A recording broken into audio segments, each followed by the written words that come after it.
Hello, learner. Welcome to Mr. Quaker's Teachers. I'm Mr. Quakers. In this lesson, I'll be analyzing Aphra Behn's poem, Song, Love, Armed. Now, this analysis is part of a fuller, more comprehensive analysis that includes the other 14 poems, including this, for the IGCSE or GCSE, if you're writing in the UK exams. So it's a course, and you can subscribe to the collection that has all 15 poems, including sample A-star or grade 9 essays, that I've written, so that you look at it and then you can sample your essays around it. For just to subscribe, it's just £5 a month, but then you can buy the entirety of the course for £45. That means you can save 3 months of subscription if you have maybe a year or more to prepare for the exam. Now, additionally, I also provide the tuition as well for the various components. This is the poetry, but then the prose, drama, and then the unseen as well. And you can sign up at www.mrquakersteaches.com. Now, the thing is that when you sign up for our lessons, which we have like group lessons and also one-on-one lessons as well, the first lesson is a free lesson. All right, so sign up and then let's see if you enjoy the lesson. You can stick and stay. If not, you can try other options. Let's begin our analysis.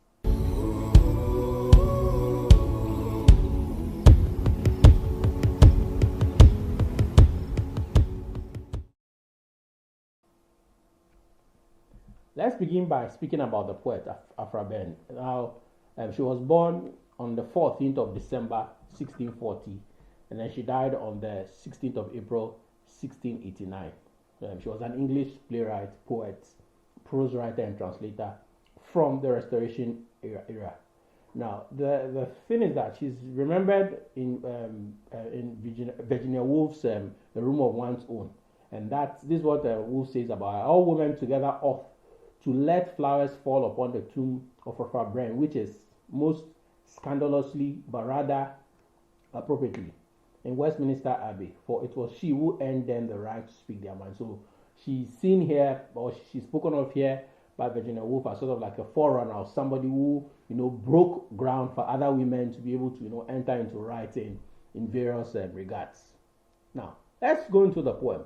Now this is how the poem appears in your anthology, right? A two stanza poem. I'll speak about the structure a bit later on, and also the form as well. So I'll speak about that. But observe that the two stanzas poem.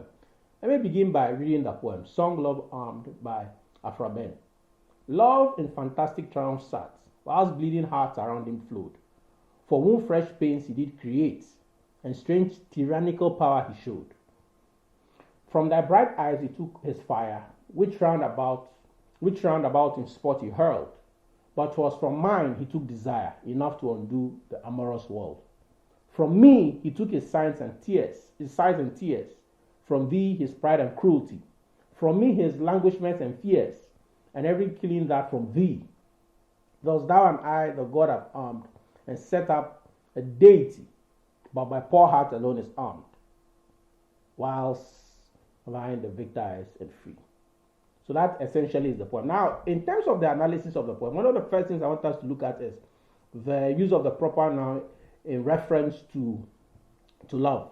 Now, it's a capital L. Now, I know that is the first word of the poem, and so it should be assumed that it's supposed to be capitalized. But there's a sense here that, because later on we'll see the personification of love, that Behn wants us to understand that love is central to the poem, right? And observe the language with which she describes it. It says fantastic triumph. So it presents love as in a posture of a ruling conqueror or victor surrounded by opulence.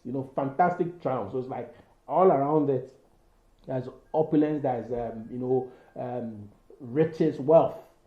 Now, fantastic also means extravagant, and then it also means imagined as well. I mean, as part of the definitions. So it's like something that is extravagant, beyond the ordinary. And it's also possible that, she's talking about something that is imagined.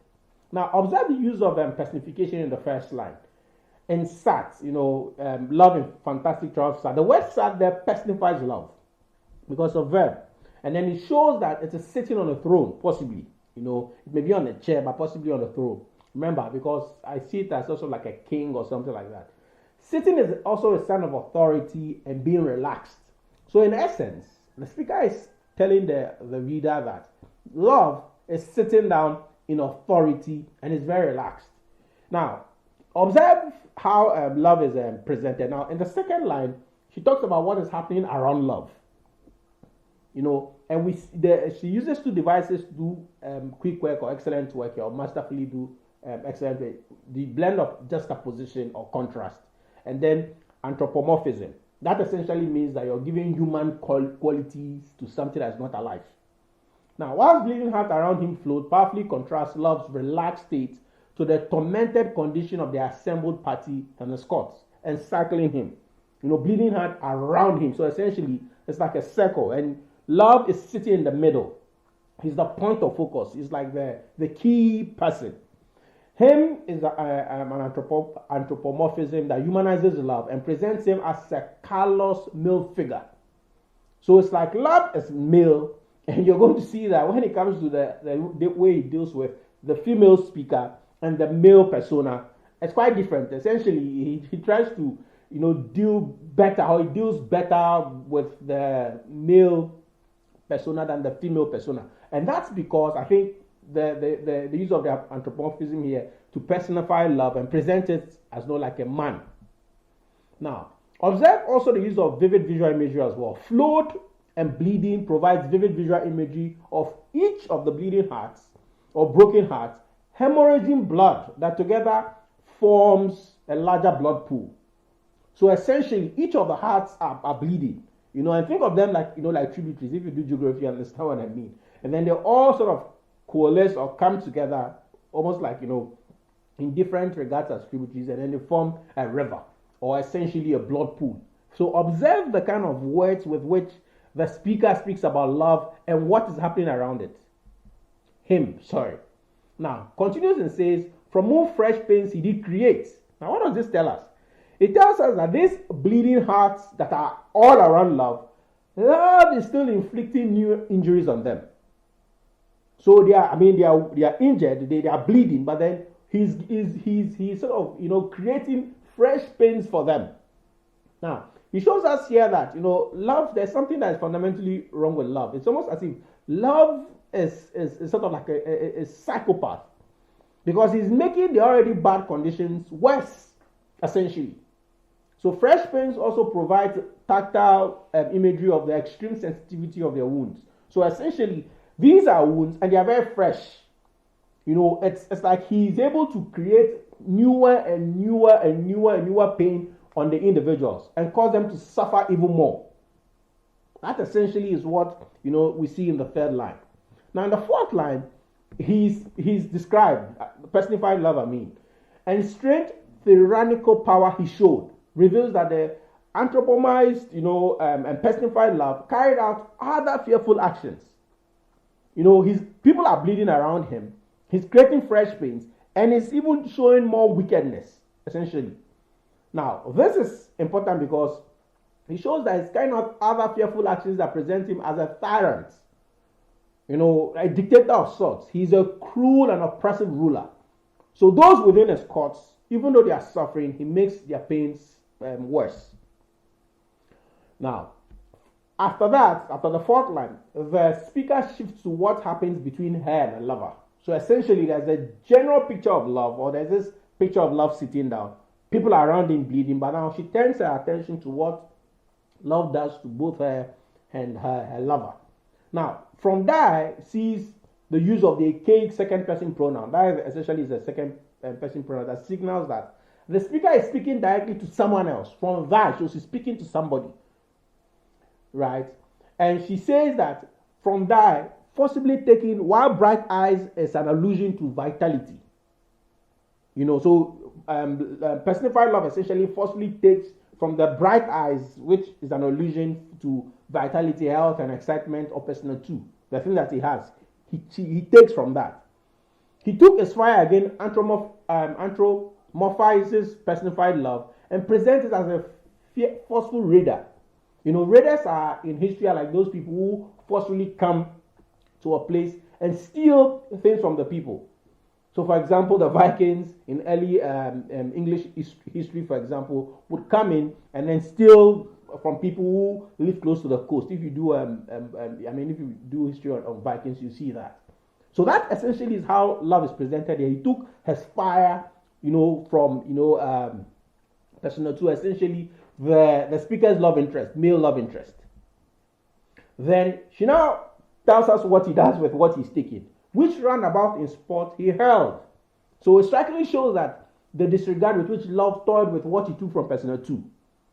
Hurled also provides vivid visual imagery of him that he threw it with enormous force. So he hurled it around. In sport, it's like a game, essentially. It's just and the fire that he's taking from the speaker's lover or love interest, he's just throwing it around, like a game, something that he just makes a joke out of. But it was from mind he took desire. So this is important. So the mirror essentially shifts or turns to the speaker, right? And it shows here that she too was a victim of love. And what did love take from her? Desire. So like a raider, it drained her of zest because, desire essentially is an allusion to zest, deep affection, and enthusiasm. He's taken all of these things from her. And so essentially she's lost all of it. And now in the next time she tells us the degree or the effect that what he took from her has, not only to her, but then the entirety of the world. And we see the use of hyperbole there. Enough to undo the amorous world. So it gives the degree to which the speaker has been exploited and how she's been affected. And suggests that what has been taken from her was so much that it can cause everyone in the world to become disinterested in sex. Because amorous is an allusion to sex, sexual love. So if it is taking desire from her, it's almost as if I think, in a sense, it's taking away her libido, right? And so she's lost all of it. And the degree that it is taken from her means that if you calculate it with what's happening in the world, the entirety of the world can no longer engage in sex. That's quite a powerful conclusion that the speaker comes to, and then we see the effect there, on her. Now, in the second stanza of the poem, she continues this idea of what has been taken from her and then her lover. But unlike what we see in the first stanza where she starts off with her lover, she's talking about, she continues from herself. She says, from me he took her sighs and tears. So he reveals two more things that love took from the speaker. So he took desire. Now he also took sighs and tears. And he showed, these are allusions to her groaning and then a weeping. So she groans and then she weeps. And this reinforces the idea that she's experiencing a heartbreak. So the speaker essentially is experiencing a heartbreak. Now, she now continues and says, from thee his pride and cruelty. So now, again, the mirror now shifts to the speaker's love interest. And then we are told that two things are also taken from him. And then what is taken is pride and cruelty. Remember earlier on, they took fire, from their bright eyes, he took his fire. But now, pride and cruelty. And this is really important because it suggests that the speaker's love interest was very prideful and cruel. And that's why love is able to take these traits from him. Why? And it also suggests that he's arrogant and sadistic. If somebody is proud, a synonym for it is arrogant. And then sadistic is also a synonym for cruelty. So it is from this love interest that, that love took those traits that he's displaying. So observe here that even though she's presenting love in a bad light, she's also presenting her love interest in a bad light as well, because he has, according to her, he has very negative traits. Now observe the use of anaphora as well in the poem, the repetition of from in 4 of the lines, in the first stanza and the first 3 of the second stanza. So it is the repetition of took as well. Took is also repeated to emphasize how forcefully love grabbed what he collected. Now, that's also the next thing I want us to look at is the use of parents. Now, this is not the first time that the parent is used. We saw that in the first line of the second stanza, the second line of the third stanza, and the third line of the second stanza. Again, the speaker again uses parents. Essentially, two things: from me, his languishments and fears. So, exposes two additional things that love took from the speaker and her allusions to a weak physical state. So she's weak. That's languishment. Then fears is an allusion to her sadness or an anxiety. So if you've observed so far, it appears that the speaker has been more negatively affected by the heartbreak than her lover. Possibly because she is simple-minded and entered into the love with all her heart.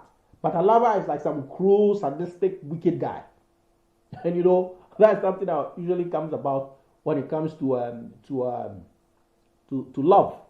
The jilted usually feels rejected, and sometimes they think that the person who's left them is like an evil person. Now, languishment essentially is also means fits of misery. Then she shifts again to her lover and says, "And every killing dart from thee." Observe the use of the archaic variants of you, thee, thy, in the poem. So it tells you that the poem is quite dated. So and every killing dart from thee again shifts the attention to personal two and presents them as the only source of the two with which love murders people. So killing darts are used to kill people. That may also be a subtle allusion to Cupid's arrow. I'm not sure of it because she suffered a heartbreak. She's thinking about love, but here, instead of Cupid's arrow, we see killing dart, something that kills or murders people. Then she again turns the attention to herself. Thus, thou and I, the God have armed. So essentially, she's presented what love took from her, what love took from her lover, what love took from her, what love took from her lover, and now she's talking about both of them. Thus, thou and I, the God, have armed. So attributes supernatural power to love and presents it as an instigator. So think of it this way. Essentially, in this line, she's saying that love has given instruments of war to her and also to her lover, and wants them to fight. So that they can sort of cause harm to each other, and then he can watch. So you've given us instruments to fight against each other, and so that you can watch. So essentially, that's what she presents there in this line. She continues and set himself up a deity. So that suggests that love has now enthroned himself as a god. That's what the point I was making in the first line when it says love in fantastic triumph sat. Now, observe something that we also see here. With the way she speaks about love, that he has set himself up a deity, love is a winner. Just think of it like an equation, right? Love is a winner, but my poor heart alone is armed.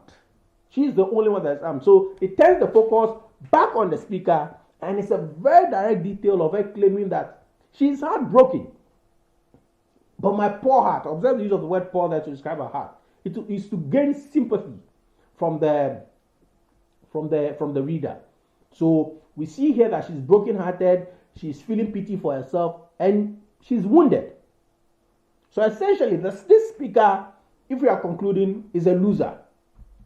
Now, the final person or the third person in this love triangle of sorts is the speaker's love interest. And that we see in the final line, or line 60, where she says, "Whilst dying, the victor is and free." So it turns the attention back to the speaker's lover and shows that to her, that's to the speaker, he's won. Love is the winner, she is the loser, her lover is won. And why has he won? He's won because he's become unencumbered. He's free after your breakup. So, love, winner, love interest, winner, speaker, loser. Now, possible questions that can be asked from this poem is, how does Behn make you feel sympathy for the speaker in this poem? And there are sample essays that I've written that you can look at, in the course. That's quite helpful.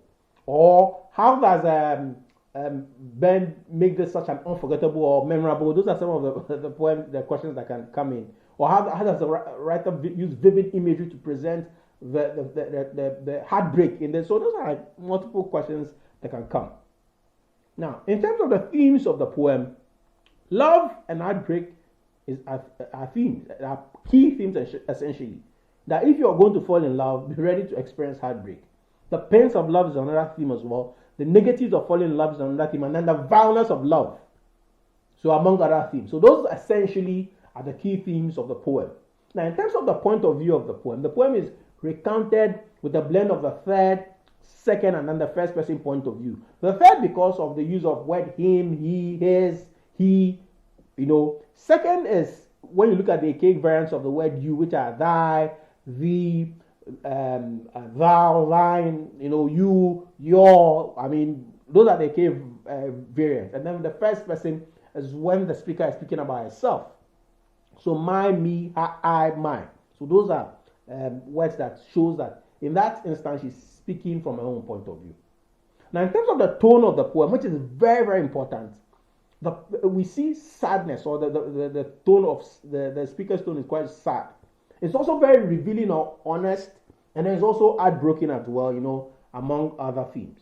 Now, in terms of the structure and form of the poem has 16 lines, and it's broken into 2 octets. Octets essentially are 8-line stanzas, or a stanza that has 8 lines. And it has an A, B, A, B, C, D, C, D, E, F, E, F, G, H, G, H rhyme scheme.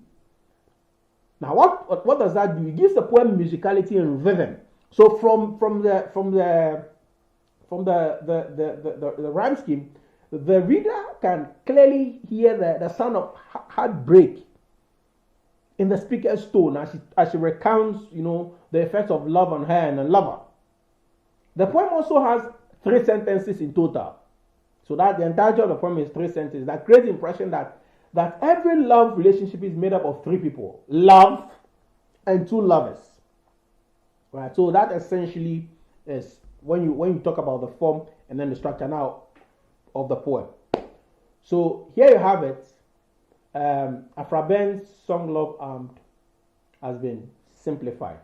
Like I mentioned in the opening of the poem, this analysis, whether you're seeing it on YouTube, Facebook, or TikTok, or any of my social media handles, you can access the rest of the other poems, which is part of a course for just £5 a month, or you can buy it for a year for £45. That means you get to save £15. Now, additionally, if you're preparing for the exams and you have challenges with writing essays, there'll be sample essays. You can look on YouTube, for example, or any of my social media handles, and you see a sample essay, for example, of Report to Wordsworth, where I give how to present your points, your evidence, and then explanation. But then if you need tuition because you're really worried about how well you're going to do in the exam, you can just sign up at www.mrquickesteachers.com. Just click on sign up and then sign up. There you get a form that asks some short questions of what you hope to achieve, and then you can just sign up and then meet. Now the thing is that the first lesson, like I said, is free, so it's a free lesson. So when you sign up, you can be helped with any other way that you need help from us. So thank you for joining this lesson. From me, Mr. Quickest. Bye bye.